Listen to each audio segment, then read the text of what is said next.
A gente estava aqui lembrando, né, como é que foi a experiência, né, de gente ter que colocar aqueles programas, né, Filene, que a gente gravou lá em Goiânia com o pastor Marcelo na TV. As aulas. As aulas, foram aulas que a gente foi gravar para o Instituto Bíblico lá, né, curso de maturidade no Espírito.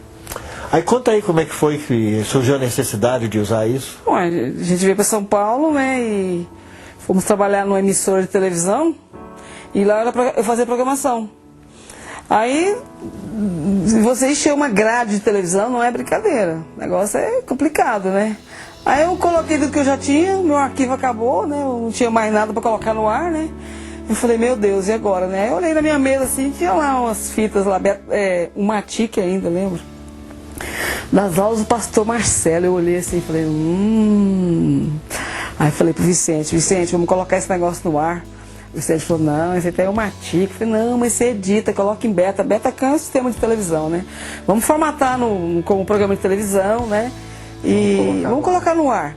Aí ele falou assim, mas e o pastor Marcelo? Eu falei, pastor Marcelo, depois a gente fala com ele, que ele tá lá no Portugal, como é que faz, né? Aí ele editou. Tá longe, não vai nem saber. Não vai nem saber. Vamos ver como é que vai acontecer. E a gente não tinha nem expectativa assim que fosse acontecer alguma coisa, né? Foi mais uma necessidade mesmo. Uma necessidade apareceu. Aquilo na mão e vamos usar, né? Exatamente. Aí colocamos, né? O caráter de Cristo em nós, meu Deus.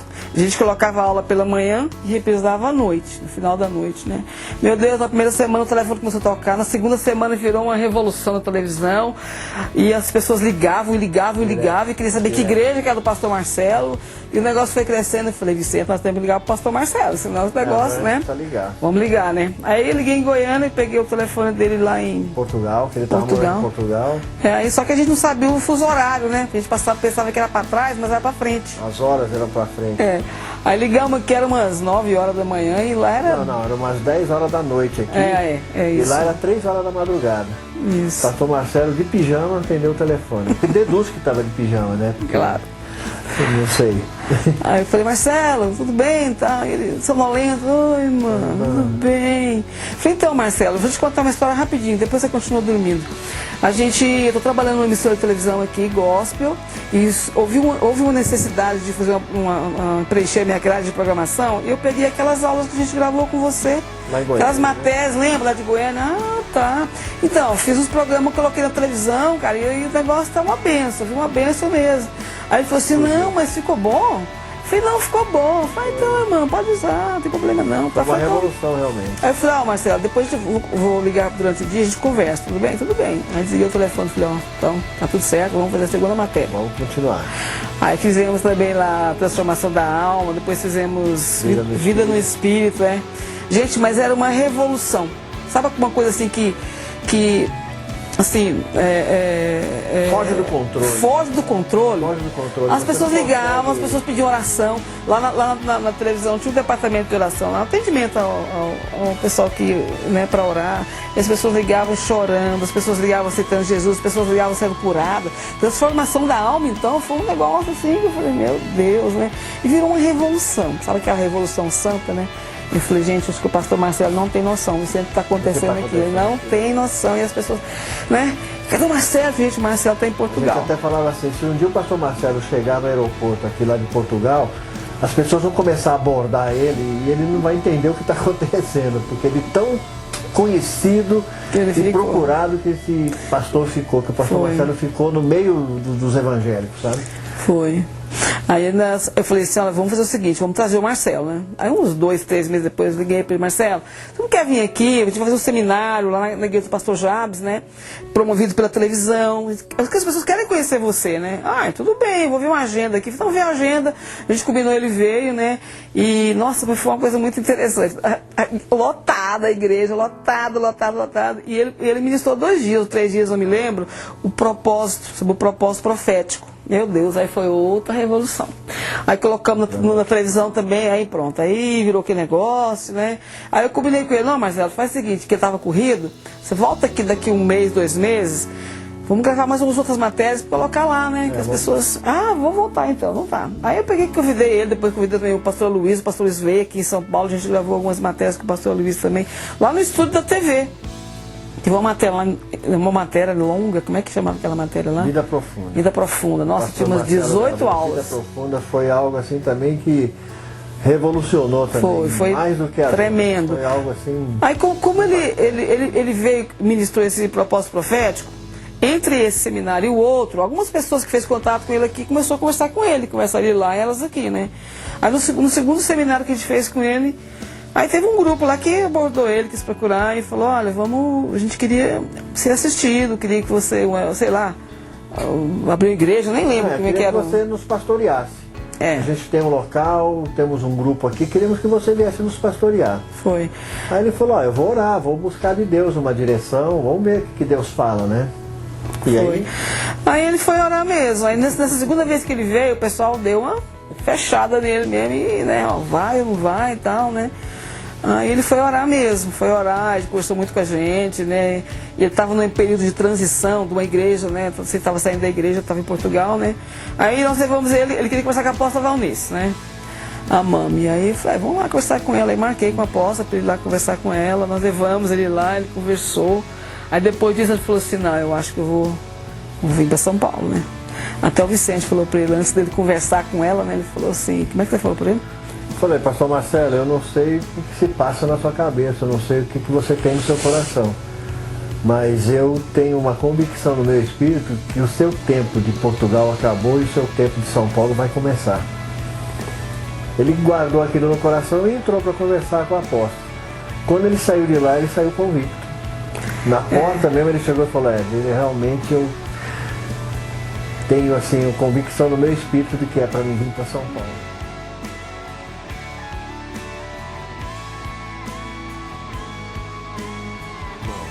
A obra da videira em São Paulo, ela começou com o pastor Marcelo, há 13 anos atrás, 13, 14 anos atrás.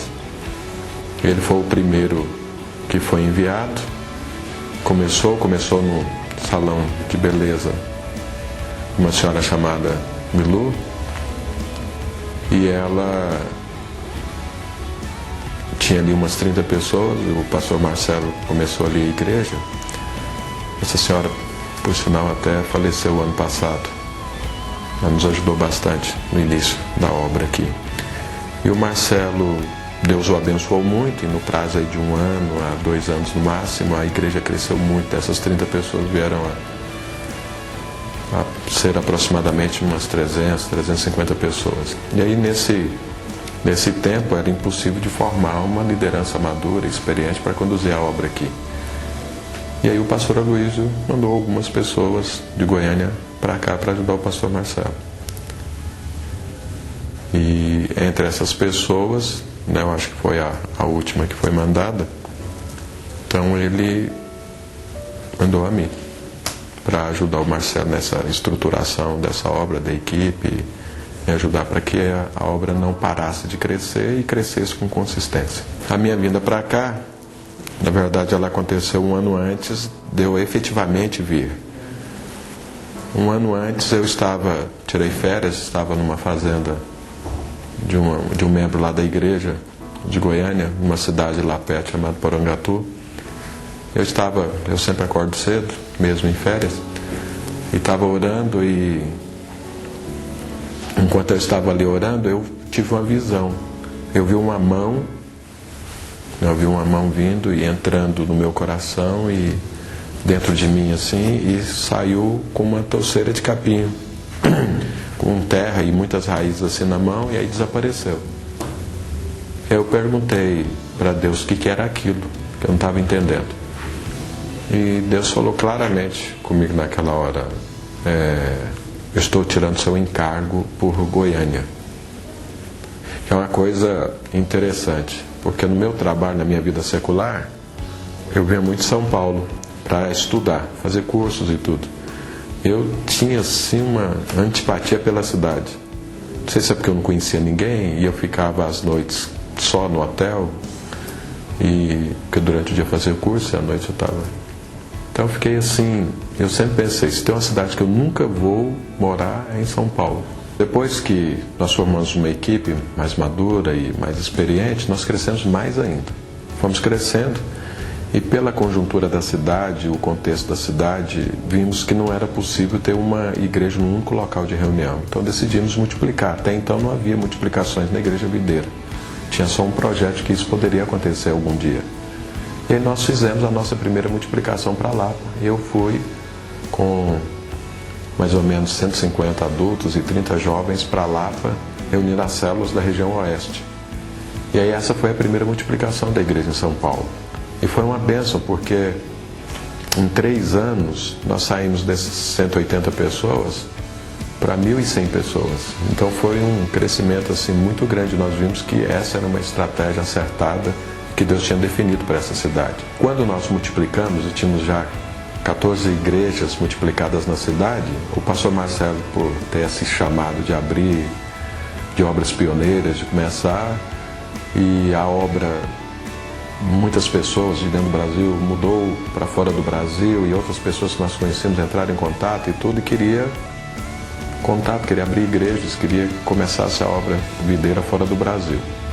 E aí o presbitério de governo, o Conselho Apostólico, resolveu que a melhor pessoa que poderia ir para fora do Brasil seria o próprio pastor Marcelo, pela unção, pela disposição, pelo conhecimento, pelos talentos e dons que Deus deu para ele. E aí nessa época ele resolveu então de largar São Paulo, de se mudar para os Estados Unidos e ali começar mais uma obra pioneira. O que Deus abençoou muito, que hoje nós temos, isso tem uns 5 anos, nós temos mais de 100 igrejas fora do país. Se o pastor Marcelo não tivesse saído, muito provavelmente essas igrejas não existiriam hoje. Mas Deus abençoou também muito São Paulo. A partir daí, então, eu passei a ser o responsável pela obra em São Paulo. Nós tínhamos na época em torno de umas 3.000 pessoas nessas 14 igrejas que já estavam multiplicadas e já estavam funcionando. Em final de 2009, um pastor tailandês que veio ministrar para nós na nossa conferência, ele falou das micro-igrejas que ele estava enchendo a Tailândia disso. E que essas pessoas, muitos que abriam igrejas lá, também saíram fora da Tailândia, estavam abrindo. E isso acendeu uma luz assim grande para nós. Abriu uma porta muito grande. E nós entendemos que essa estratégia seria muito boa em São Paulo, porque até então a gente só multiplicava igreja. E nesse ano de 2011 nós começamos 71 micro-igrejas. E foi algo completamente novo, nós não tínhamos muito conhecimento para fazer, mas a graça de Deus foi muito grande. E essas 71 igrejas avançaram, cresceram. E a partir daí nós vimos que essa era a melhor estratégia para ganhar São Paulo e para chegar no nosso alvo de 1.000 igrejas até 2020, que as micro-igrejas seria a melhor estratégia. Esse ano, por exemplo, 2013, nós estamos abrindo 48 micro-igrejas. Então é algo que tem funcionado, que tem sido benção, tem revigorado a igreja em São Paulo e tem aberto oportunidades para todos aqueles que querem estar na obra de Deus e dado a oportunidade para que o Espírito Santo trabalhe em todos os lugares dessa cidade, usando todos aqueles que se dispõem a ser usados por Deus. Tem sido uma bênção. Temos certeza que esse é o caminho para conquistar a cidade. A partir do advento das micro-igrejas, nós sentimos necessidade de preparar mais pessoas. E aí instituímos a turma especial, que já funcionava em Goiânia já há muito tempo e em alguns outros lugares, nós ainda não tínhamos tido condições de fazê-la aqui. Então começamos o seminário presencial e o seminário especial, no intuito de formar pessoas para estarem à frente dessas igrejas. E hoje nós temos mais de 120 alunos na turma especial. Tem sido uma bênção. Nós temos mais de 400 alunos na turma presencial. E nosso alvo é nós termos 1.000 alunos na turma presencial e manter essa média de 120 por ano de alunos na turma especial. Porque dessa forma, em 2020, nós teremos as nossas 1.000 igrejas estabelecidas nessa cidade. E 1.000 igrejas distribuídas nessa cidade, com certeza nós vamos ganhar a cidade, vamos tocar a cidade, vamos abalar essa cidade.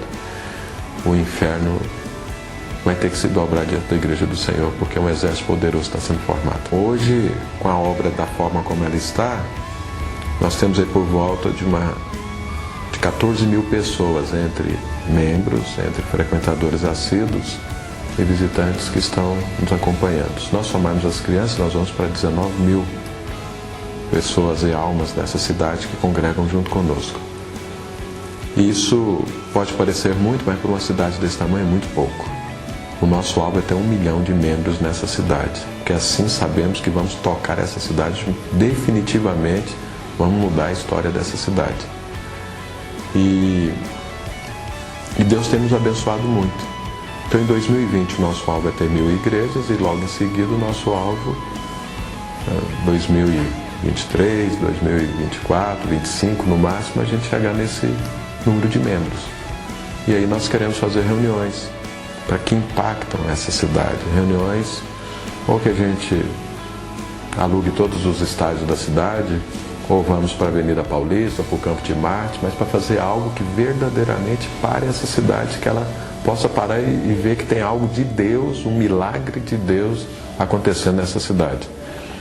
Agora, hoje, a partir da hora que nós estamos crescendo e crescendo muito, então nós entendemos que na verdade Deus não nos deu só São Paulo, mas que na verdade São Paulo vai ser um celeiro, né, de homens e mulheres formados, apaixonados, cheios do poder de Deus para ser enviados para esse mundo inteiro. Hoje nós, aqui a obra de São Paulo é responsável também pela obra na Europa, tirando ali a Península Ibérica, o restante é responsabilidade de São Paulo também. E nós queremos encher aqueles países de igrejas, enviar pessoas para estabelecer uma poderosa igreja ali, um mover de Deus naquele continente.